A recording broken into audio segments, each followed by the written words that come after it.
సిద్ధి అండి, అమృత సిద్ధి. ఇప్పుడు బ్రాహ్మణులని భూదేవులు అంటారు. భూదేవులు అంటే అర్థం ఏమిటి? ఈ భూమి మీద దేవతలు బ్రాహ్మణులు అని. దేవతలు ఏమి తినాలండి? దేవతల ఆహారం ఏమిటి? దేవతల ఆహారం అమృతం కదా. మరి మనం కూడా దేవతలను కావాలంటే బ్రాహ్మణుడు కూడా ఏం తినాలి? అమృతం తినాలి. అమృతం తింటేనే వీడు భూదేవుడు అనిపించుకుంటాడు కదా. మరి మనం అమృతం తింటున్నామా? తింటున్నాం, మనకి తెలియకుండా తింటున్నాం. మనం భోజనం చేసేటప్పుడు పరిశేచన చేసి ఓం భూర్భువస్సుః తత్సవితుర్వరేణ్యం భర్గో దేవస్య ధీమహి ధియో యో నః ప్రచోదయాత్ సత్యం తత్తేన పరిశుంచామి అని మనము పరిశేచన చేస్తున్నాం కదా. భోజనానికి పదార్థాన్ని దేంతో చేస్తున్నాం పరిశేచన? గాయత్రి మంత్రంతోనే.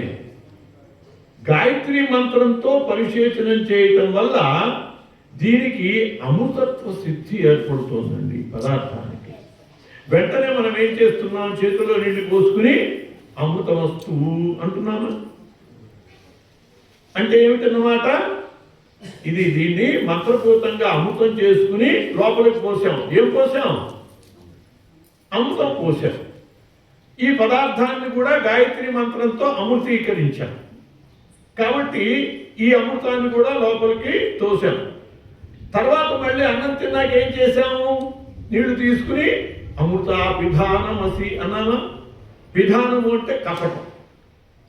కింద అమృతం పోసాము, దానిపైన అమృతీకరించిన పదార్థం పెట్టాము, దానిపైన అమృతాపిధానమసి అని అమృతంతో కప్పాము. అప్పుడు ఏమవుతున్నాడు కదా? అదంతా అమృతమే కదా.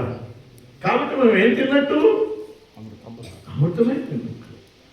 అలా తింటే అంటే ఒక బ్రాహ్మణ భోజనంగా మనం చేస్తే గాయత్రి మాత యొక్క అనుగ్రహం వల్ల మనము అమృత సిద్ధిని పొంది అమృతాన్ని భక్షించిన వాళ్ళమై భూదేవులుగా చెప్పబడతాం. అట్లా కాక బఫేలో తిన్నాం అనుకోండి, ఇంకా మనకి అమృతీకరణే ఉన్నది. ఎవరన్నా చూస్తే ఏమనుకుంటారు అని చెప్పి అమృతమస్తు అని కూడా అనం. కనీసం పాదదక్షలు కూడా వదిలిపెట్టాం కదా. చాలా ఘోరంగా చెప్పిందండి. అన్న దోషాలు 13 దోషాలు చెప్పింది.